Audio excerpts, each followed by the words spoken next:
eso, porque me parece que va a ser mejor. Bien.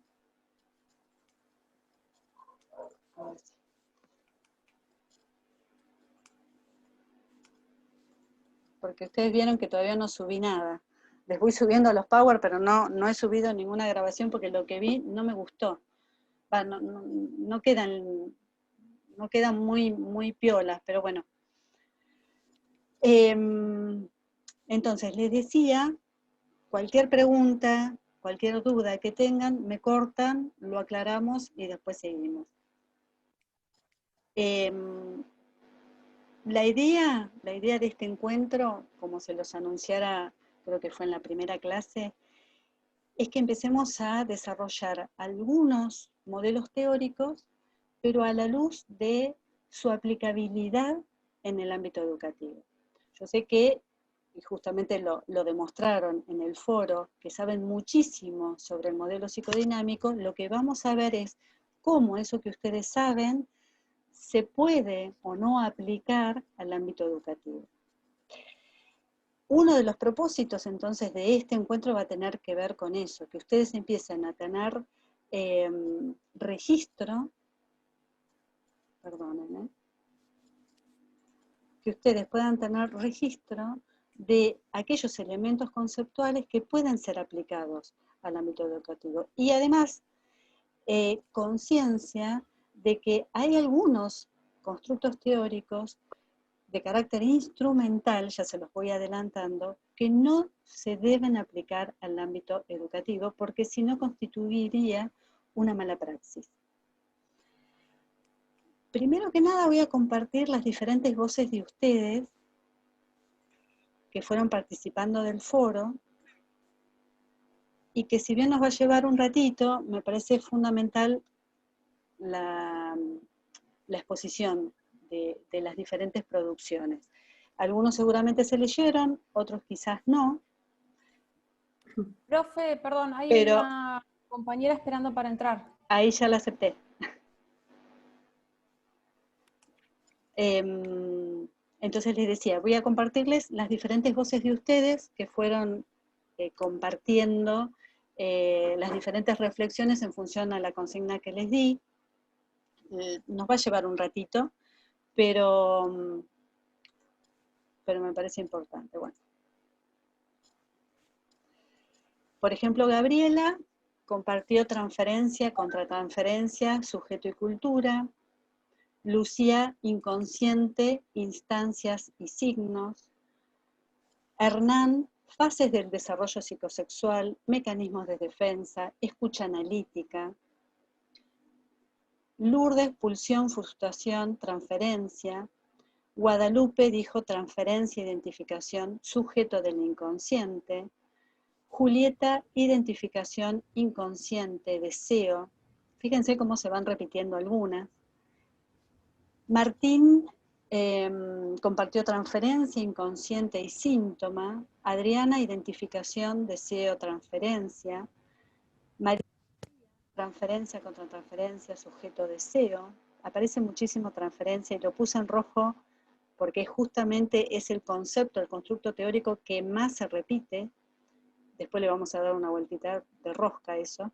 Germán compartió transferencia, identificación y deseo. José, transferencia, sujeto, supuesto saber, pulsión de saber.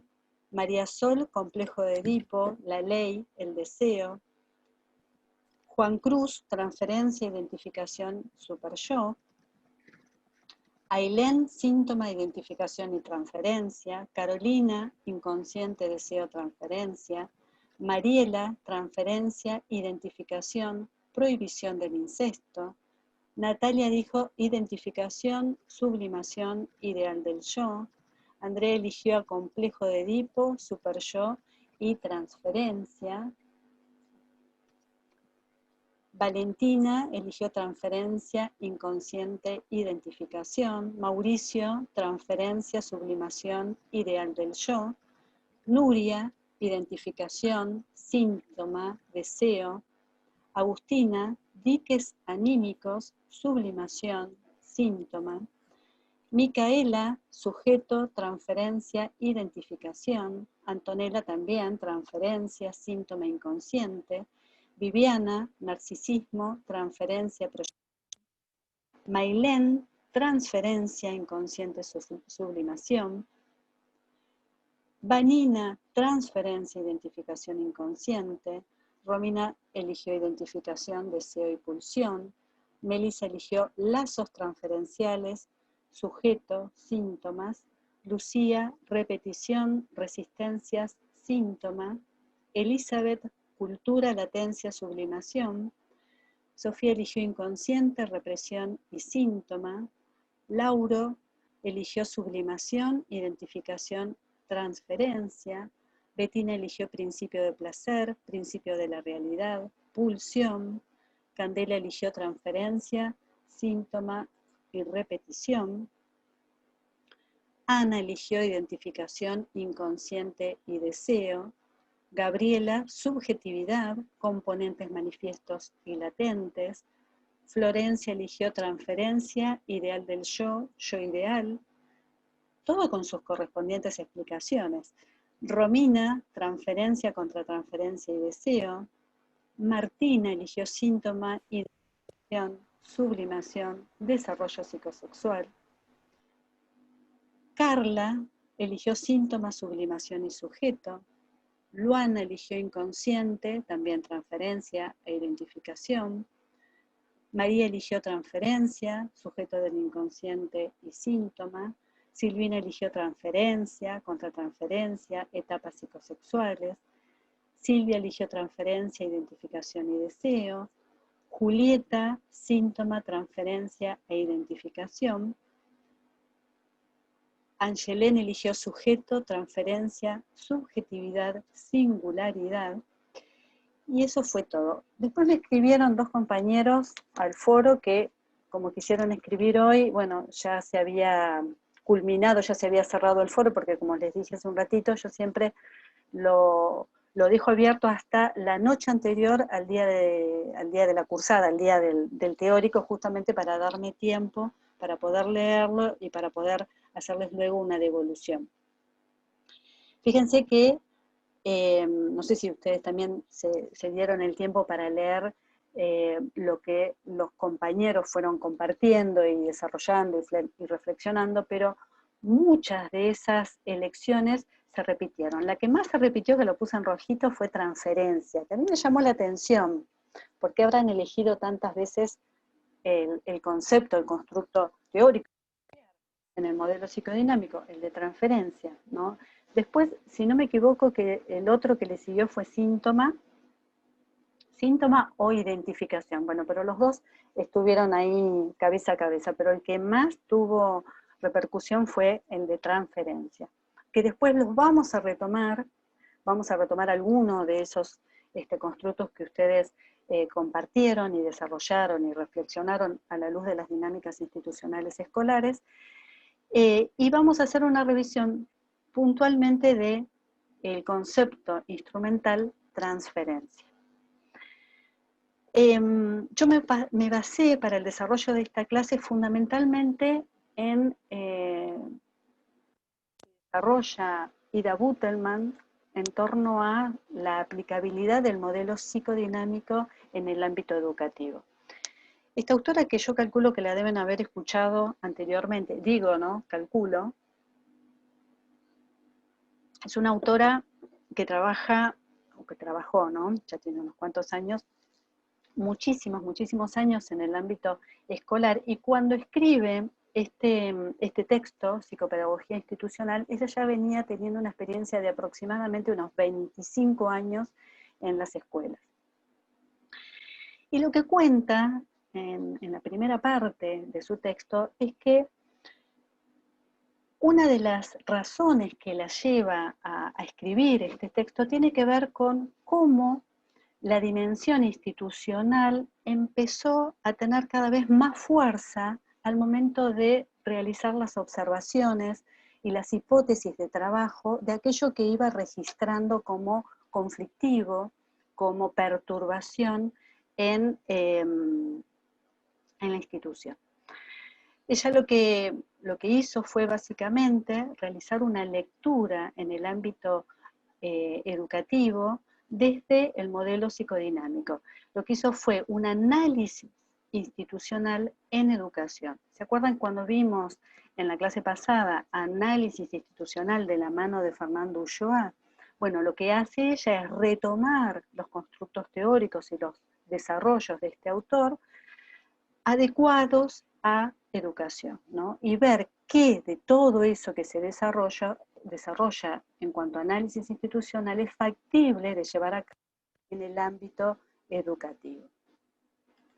Lo que ella, les decía hace un ratito, va observando a lo largo de sus años de experiencia es que a partir del pedido, la demanda de la intervención del psicólogo en el ámbito educativo, debido a esa demanda, problemas en los niños, problemas en cuanto a la integración social, problemas en cuanto a aprendizajes, esta autora lo que dice es que en esas observaciones que va haciendo, que las va sistematizando, la dimensión institucional empieza a cobrar una importancia fundamental en cuanto a la emergencia de esos conflictos registrados, observados en los niños. ¿Sí? ¿Se va entendiendo? Por eso la denominación que ella le va a poner al análisis institucional en educación, que es el de psicopedagogía institucional. ¿Sí? Es decir, que la lectura de los diferentes emergentes que va a realizar va a tener que ver con una lectura analítica en la institución escolar.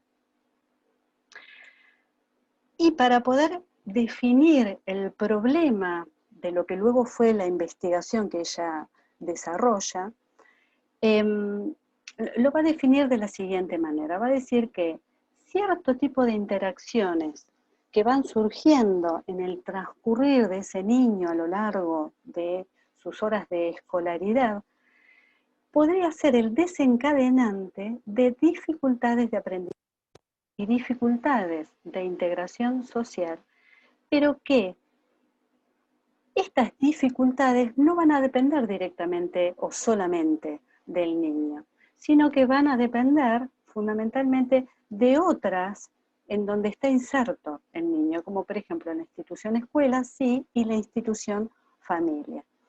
Y va a desplegar el desarrollo de este problema, ¿no?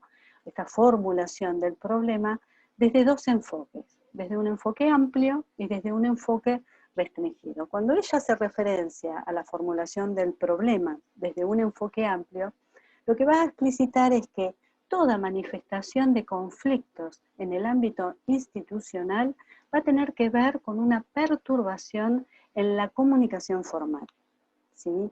Una perturbación o distorsión en el desempeño de los roles formales, ¿sí? Es decir, que lo que se va a registrar es que cuando determinado sujeto que va a desempeñar un determinado rol, ¿no?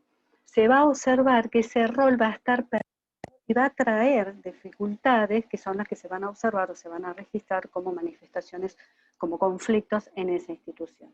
Y cuando formula el problema desde un enfoque restringido, lo que va a mencionar es que las diferentes maneras que tiene un niño de relacionarse dentro de la institución revela diferentes estilos que ha ido adquiriendo a lo largo de su vida, tanto en su grupo familiar como en su grupo escolar.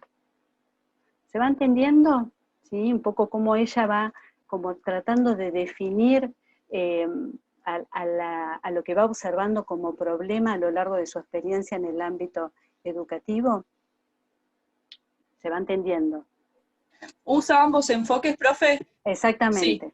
Perfecto, exactamente. En realidad, cuando ella registra, va a decir, ¿no? Que cuando ella va a registrar, y ustedes el día de mañana, cuando registran algún conflicto, alguna manifestación sintomática, la lectura siempre va a estar dada desde estos dos enfoques. Porque la articulación, me encantó la pregunta, porque la articulación de los dos enfoques, el enfoque amplio y el enfoque restringido, va a dar lugar a la elaboración de dos hipótesis. que ahora se las digo, esperen un cachito que voy a tomar un poquito de café. Buenísimo. ¿Sí? Lo que hace entonces es articular estos dos enfoques que les decía recién. El enfoque amplio, que como ustedes rápidamente se habrán dado cuenta, está más referido el enfoque amplio a la mirada institucional, ¿no? Las perturbaciones en la comunicación formal, las distorsiones en el desempeño de roles, y el enfoque restringido va a tener que ver con la mirada puesta, el análisis puesto en lo que le pasa a ese niño o a esa niña. ¿Se entiende? Siempre, en tanto uno como otro enfoque, lo que va a trascender es la dimensión institucional. Ya vamos a ir acercándolo, pero vamos a ir de a poquito. A partir, les decía, de esta articulación de estos dos enfoques, el amplio y el restringido, ella lo que hace es elaborar dos hipótesis, ¿sí? Una hipótesis va a decir que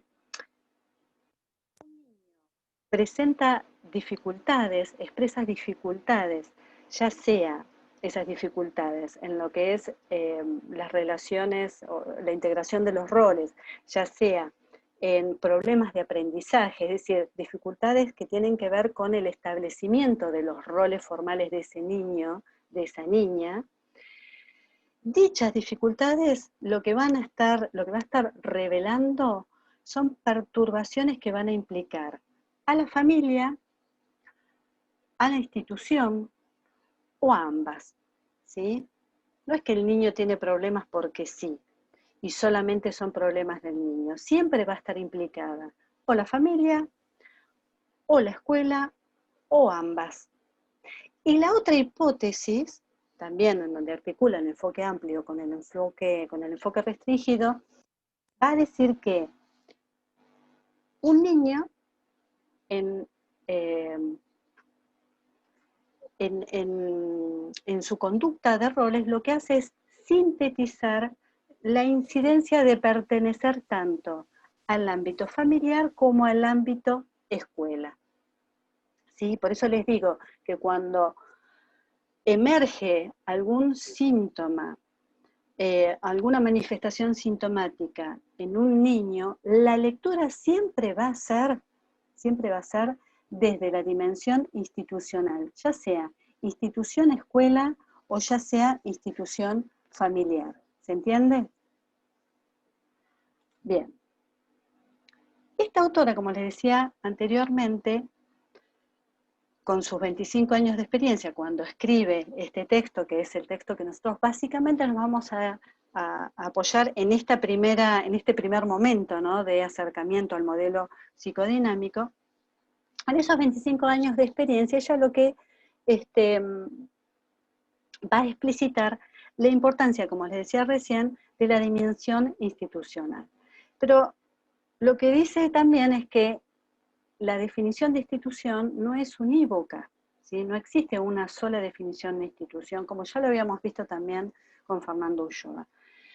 Entonces ella, para poder comprender más abarcativamente qué es lo que se entiende por institución, va a tomar tres enfoques o tres definiciones de institución. Una que tiene que ver con entender a la institución como un sistema de normas o de regulaciones generales. Otra definición que va a tener que ver con entender la institución como una estructura u organización social. Y la última, que va a tener que ver con entender a la institución como un lugar de producción y de relaciones de producción. Lo que vamos a hacer a continuación es brevemente definir o ampliar alguna de estas, o cada una de ellas, mejor dicho, para ampliar esta mirada de lo que se entiende por análisis institucional. Vamos a arrancar por la primera, ¿no? Es decir, por entender un poquitito más de qué se habla cuando se define a institución como sistema de normas o de regulaciones generales. De esto saben ustedes, supongo, no solamente por lo que vimos en el encuentro anterior, sino también como repaso de la asignatura Psicología Institucional y Comunitaria, seguramente. A ver, ¿cómo se va formando la educación, y entendida la educación como institución, porque a lo largo de la historia de una sociedad, lo que va sucediendo es que se van repitiendo una serie de normas, de regulaciones, de indicaciones que se consideran que son útiles para el desarrollo de las personas jóvenes, ¿sí? Esa repetición, esa configuración repetitiva de ese sistema de normas constituye como acción la institucionalización de la educación, ¿sí? Y como resultado de esa institucionalización, la institución educativa, ¿sí? Ahora bien, cuando nosotros hablamos de que ese sistema normativo se va repitiendo a lo largo del tiempo, porque justamente se repite porque tiene una validez fundamental para el desarrollo, para los individuos de una determinada sociedad, no significan que las normas vayan cambiando a lo largo de la historia, justamente, porque las normas siempre van a dar respuesta a diferentes tipos de demandas, a diferentes tipos de carencias sociales. Es decir, que esas normas que se van institucionalizando, esas normas que tienen que ver con la institución educativa, van a dar respuesta a carencias de tipo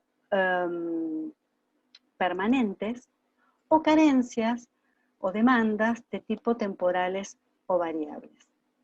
Cuando hablamos de normas que responden a carencias permanentes, nos estamos refiriendo a aquellas normas como por ejemplo todos los niños de aproximadamente 6 años, esa es la norma, ¿no? Todos los niños que tienen aproximadamente 6 años, sí o sí, deben ingresar al sistema educativo primario. Esa es la norma. ¿Cuál va a ser la carencia permanente? Y que siempre van a haber niños que se van acercando a la edad de 6 y van a demandar ser institucionalizados, o mejor dicho, van a demandar ser escolarizados. Esa es una demanda permanente, es una demanda social permanente hacia el sistema educativo. ¿Se entiende? Las demandas temporales o las demandas variables, ¿se les ocurre alguna, antes de que se las diga yo? ¿Cuál les parece? ¿Cuándo se instituye una norma para dar respuesta, o qué ejemplo se les ocurre a ustedes de una norma para dar respuesta a una demanda temporal? Una demanda que ocurre en un determinado momento de la historia de una sociedad. ¿Se les ocurre alguna? ¿Puede ser cuando le empezaron a dar comida en las escuelas públicas? Perfecto. Esa puede ser una norma, perfecto, ¿sí? Se empieza a institucionalizar una nueva función dentro de las instituciones escolares, que son los comedores escolares, o sea, el poder brindarle a los chicos, a partir de una demanda y de una carencia específica, bueno, los comedores escolares. Bien, ¿se les ocurre otra?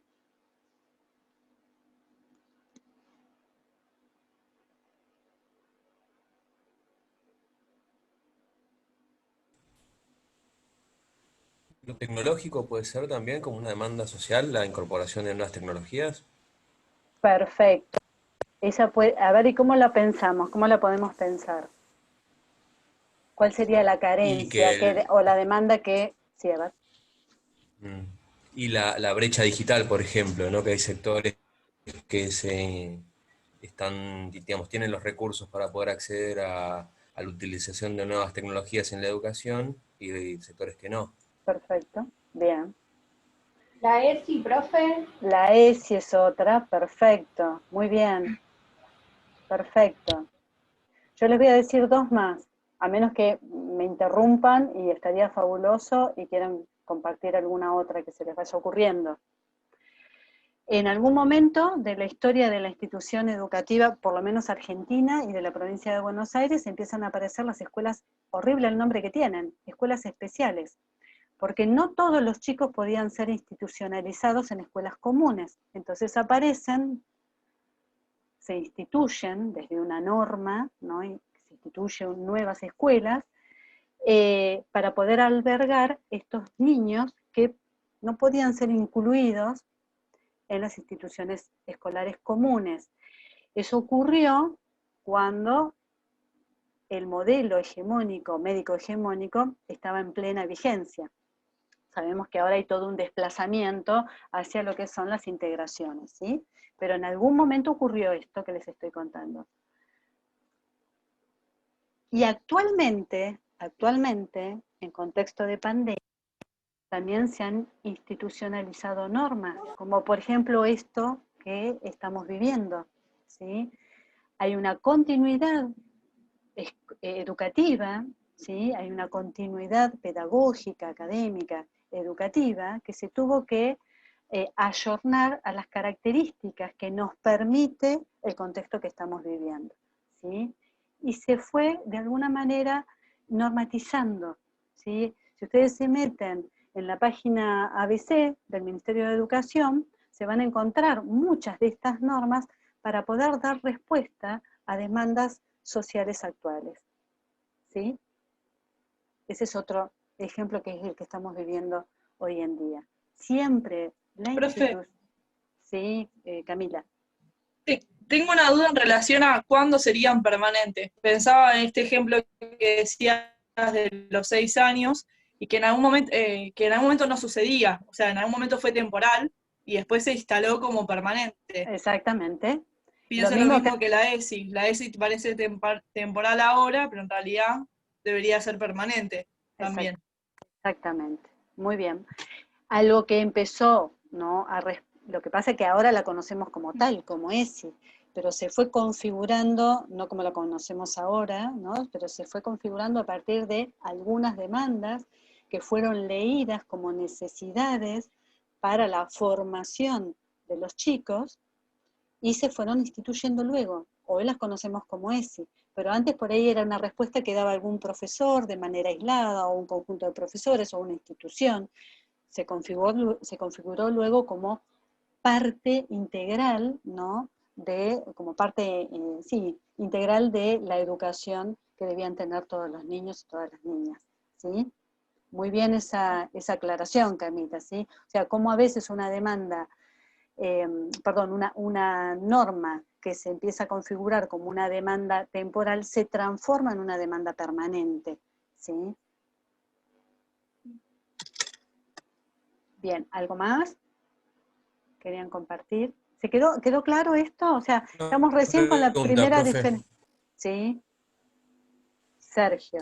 Una pequeña pregunta. El tema de carencias y demandas. Pienso que a lo mejor hay carencias que no se transforman en demandas, ¿no? Tal vez, o que no llegan a alcanzar ese como estatuto para generar una respuesta institucional. ¿Vos a qué te referís con demanda y con carencia? Ya ahora entramos a hilar fino, ¿no? Claro, por ejemplo, no, claro, pensaba en lo que estamos hablando con respecto a la ESI y en el proceso, ¿no? Que en un momento fue una carencia tal vez, pero no era reconocida como una demanda. Y eso llevó todo un proceso, o sea, se puede hacer esa lectura, ¿no? Que se fue yendo desde la carencia hacia la demanda. Está bien, Sergio, porque generalmente no, siempre lo que sucede es que esa demanda o esas carencias, que no son lo mismo, ¿no? Van a depender del contexto sociohistórico, ¿sí? En donde a veces determinadas carencias no son leídas, no se quieren leer, por lo tanto no se va a instituir absolutamente nada, se van a negar, ¿sí? Pero siempre van a depender Claro. de la historia de una determinada sociedad. El ejemplo que vos diste es un ejemplo bien claro de eso, ¿no? O sea, muchas veces las las carencias no son leídas como tales, por lo tanto, no interpretadas como demandas, son negadas. Bien, perfecto. Está muy bien, ¿sí? Está muy bien tu acotación, Sergio.